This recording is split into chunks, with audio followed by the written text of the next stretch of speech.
priorities. That's yes. That's something that we need to have more of. Well, that was that was deep and meaningful, wasn't it? Hey folks, it's Finn. Welcome back, lovely people. Thank you so much for tuning in to another video, and if you're watching for the very first time, then thank you so much for choosing to watch one of my videos. I am Finn, and this little one behind me is Pip, who is currently being trained to just sit nice and quietly whilst I watch a video. So far, this is the second video where we've had this attempt, and it's going quite well. He looks a wreck today because he needs a haircut. He's also been in the garden in the rain, and he looks like he's got 80s curtains. It's just a mess. But then he's like his dad. It's just, hair everywhere. I'm not even going to say the word because when I say that, he just gets all excited. Okay, so today's video is all about getting priorities right, which is just what I'm doing at the moment, which feels so nice because we all need to just get our priorities right. Okay, so this video really is just it's a catch up. Yes, it is a catch up about where I'm at the moment, which at the moment is in pretty much a good place. But I mean, I hope every time I upload a video that it might, because it's not just narcissism. It is actually in the hope that my sharing might actually help other people. But like, hopefully what I'm going to share today might help other people as well, in terms of like getting your priorities right when you have things like a chronic illness, some challenges in your life, to just get your priorities right. Because I think so many times, and I know I'm guilty of this, when we've got a lot going on, we don't give ourselves the credit to give ourselves the space to acknowledge how much we've got going on and to get off our own back. It's like we've got so much going on, and then we add to our own troubles by kicking ourselves at the same time. I'm so guilty of this. Sorry if I'm like winking at you at the same time. I've got a problem with my contact lens today. I don't know what's happening. Oh, he's curled up behind me. Not my contact lens, my puppy.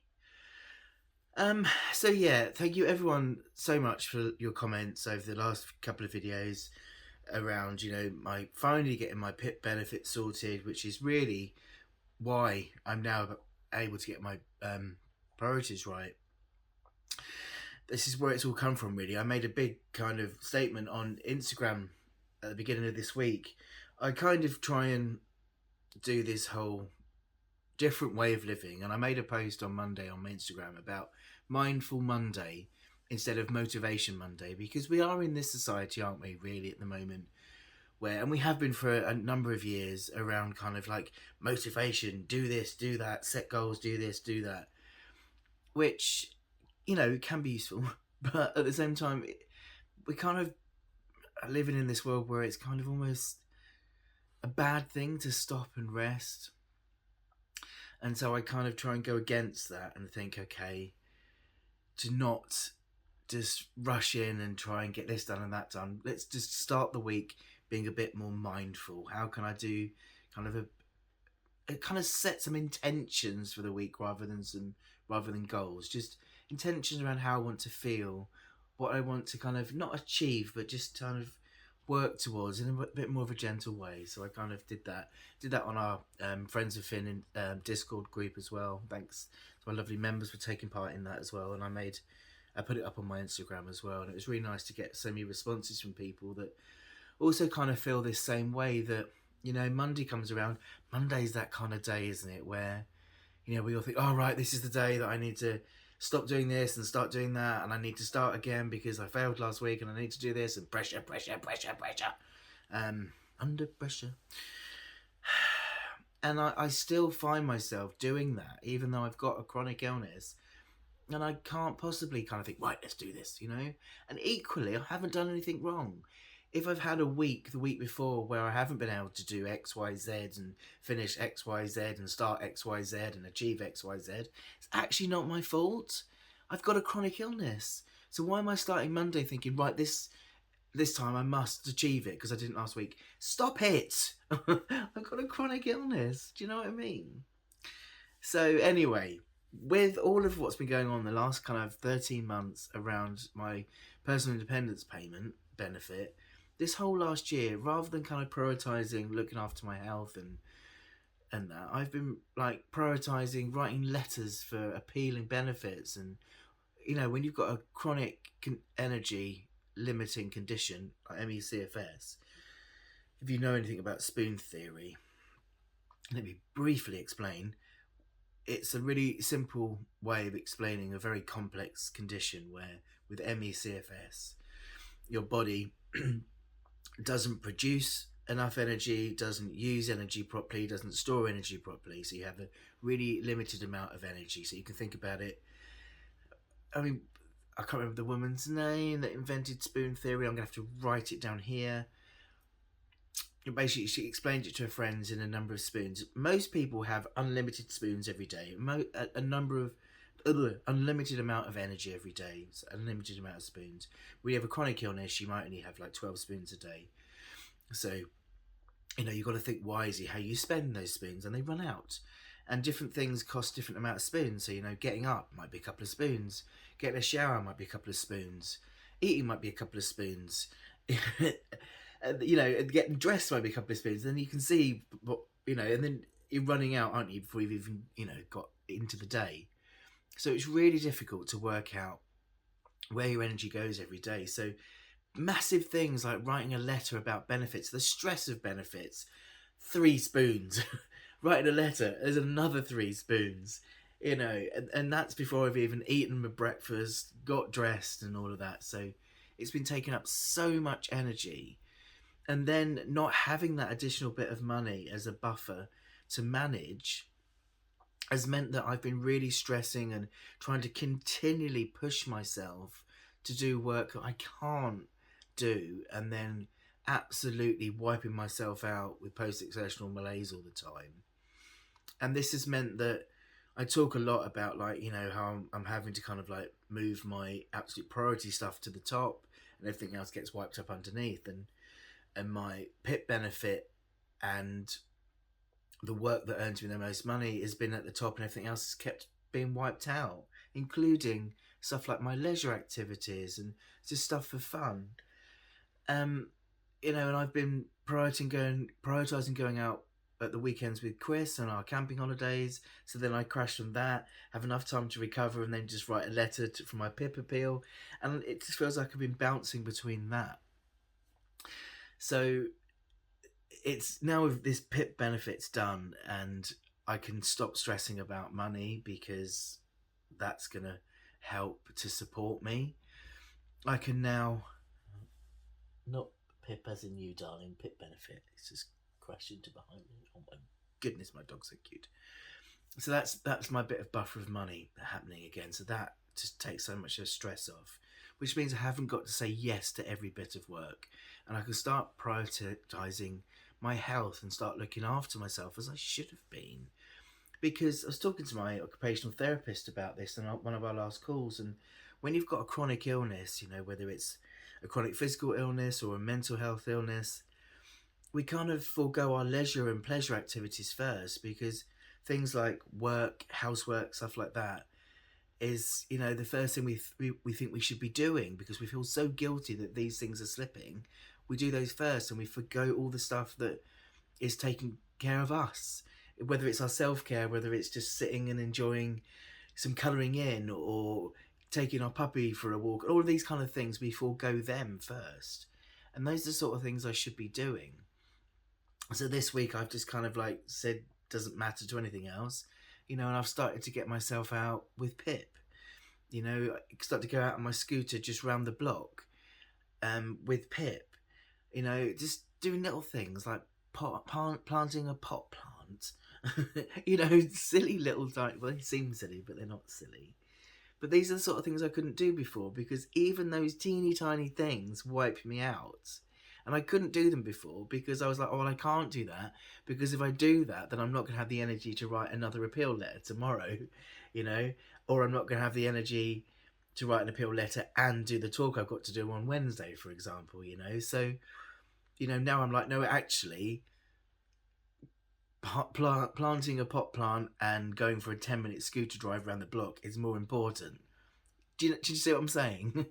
So, with pacing, my priority with pacing should be pacing around the activities that make me feel good rather than pacing around the practical stuff that I have to do. That should come second now. And this is going to be one of those long-winded, ranty videos. I really hope this is going to make sense to other people as well. Because, I forget just how much healing I've got to do. I'm on new meds that I'm trying all the time for my POTS. And they're sending my system off all the time and causing nausea, new waves of fatigue, and all sorts of other symptoms I'm having to deal with. I'm having therapy. I'm doing emotional freedom technique, tapping. Weirdest thing in the world, by the way. I need to do an entire video on this, I think. It's weird. But I'm willing to try anything. Because I absolutely know that trauma from the past definitely plays into what's happening with me now. And all of that has an effect. It's very, very tiring, and apparently it can bring out some physical symptoms as well. So I'm dealing with all of that. So why am I expecting myself to be able to function enough to do general kind of like housework and work like a normal person? And do you know what? I was at a peer support group this week, and there was a person in there talking about how, they wonder about normal people that don't have problems, that just go off and they hold down jobs and they have successful lives and all of that. And it had me thinking this week about that and how I've always chased that, and I've got so close on numerous occasions to that normal. And I'm using air quotes because I'm very aware there is no such thing as normal. But I'm talking about the idea of normal, where you don't have mental health problems or physical health problems and you just like go off and be successful and you hold down a 9 to 5 and you grow a business and you have money and all of these things.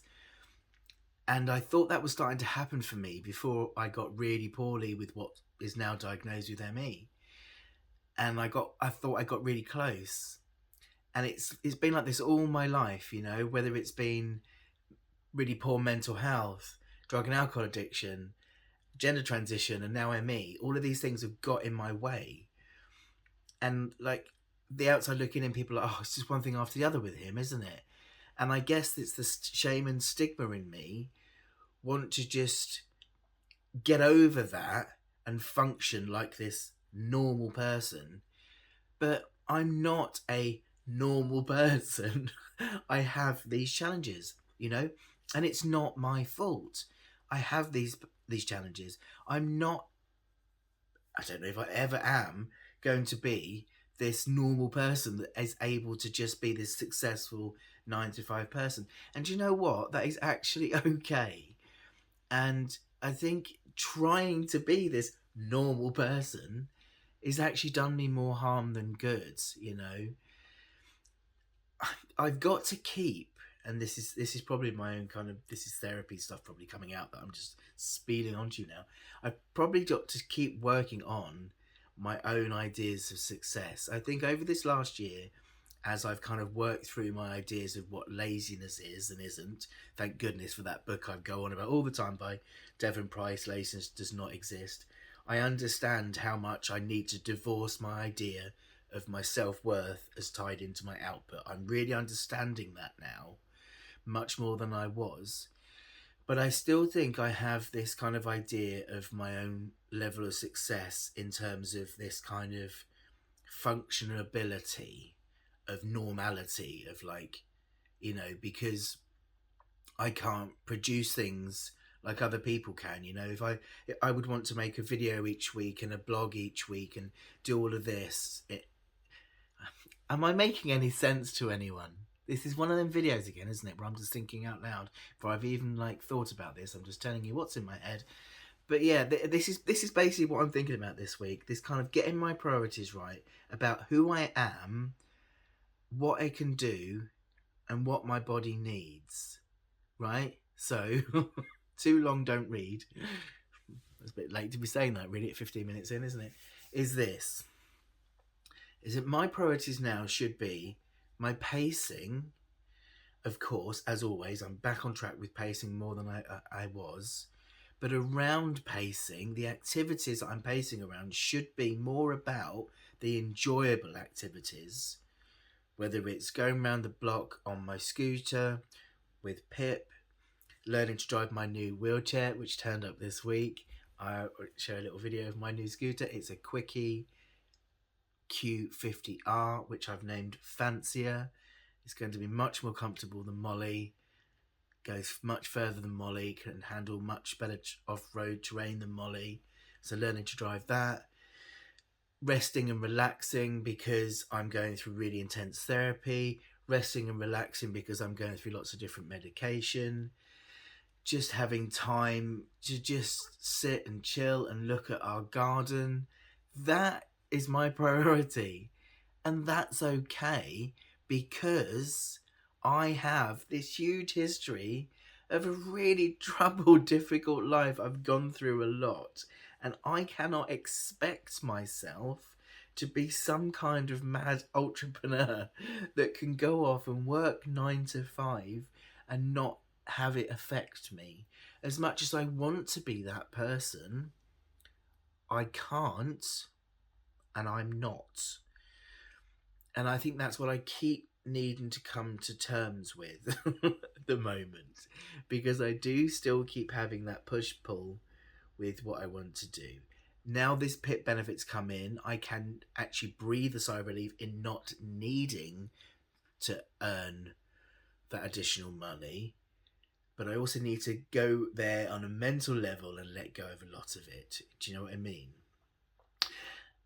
Because, of course, my work isn't just about money. It's stuff I love. You know, I'm still dealing with the I can't write business at the moment. It's quite tricky. I think I've told you before, I applied to Access to Work. I've got some grants for Access to Work for some software, speech to text, text to speech. So there's a possibility. I'm not going to look at doing it this year, but next year to start on my full memoir, doing the assisted software way. So that's a possibility.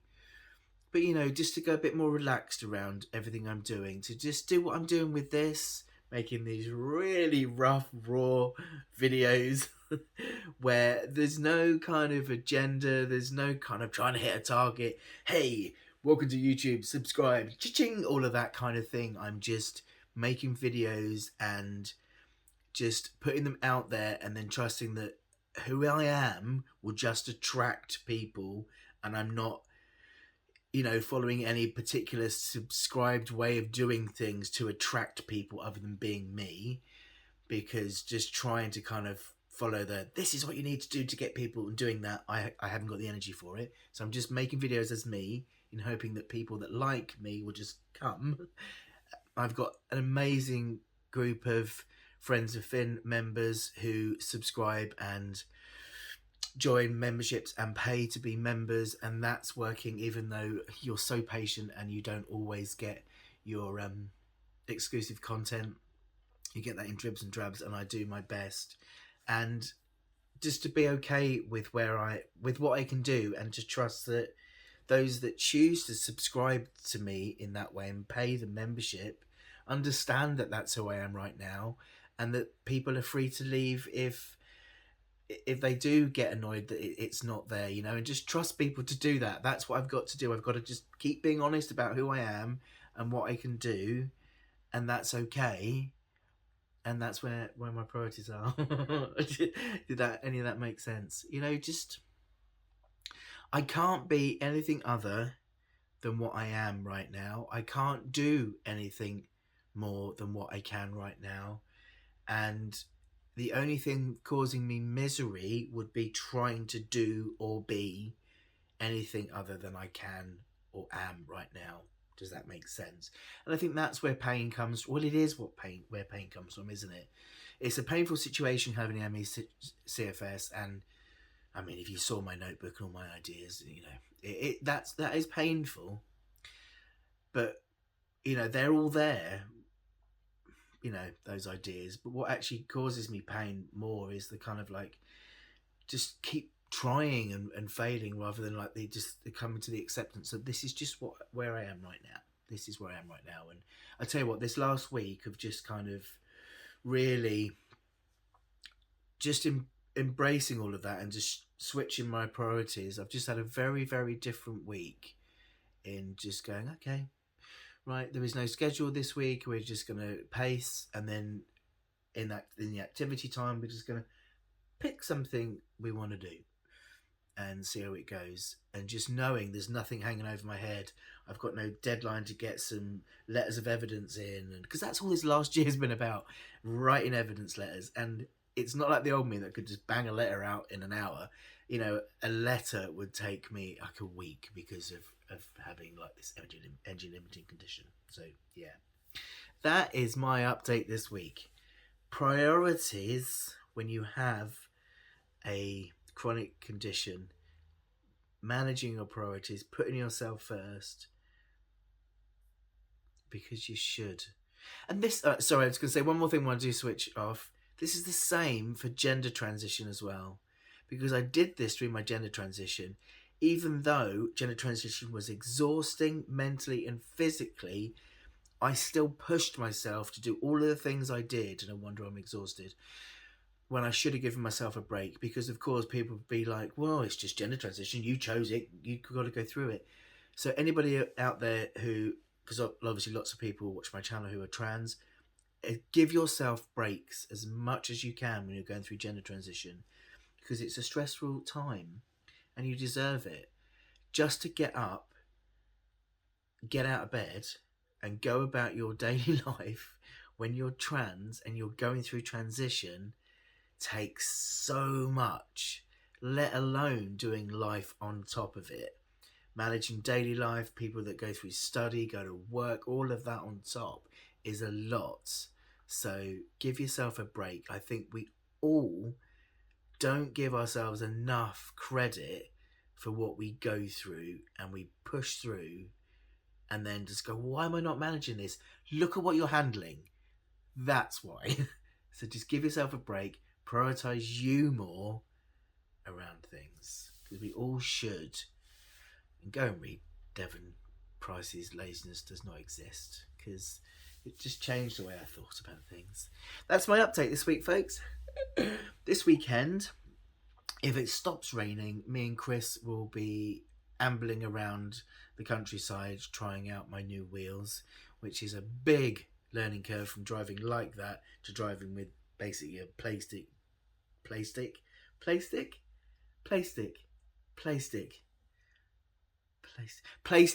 joystick.